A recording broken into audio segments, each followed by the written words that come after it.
Ivan Perisic যখন বক্সে বল বাড়াচ্ছিলেন তখন অনসাইডেই ছিলেন পাসালিচ।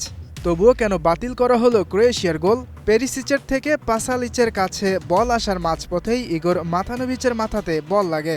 যদিও টিভি রিপ্লে দেখে বোঝার কোনো উপায় ছিল না বল মাথানোভিচের মাথায় লেগেছে কিনা। বলের ঘূর্ণন দেখেও মনে হচ্ছিল তার মাথায় বল লাগেনি।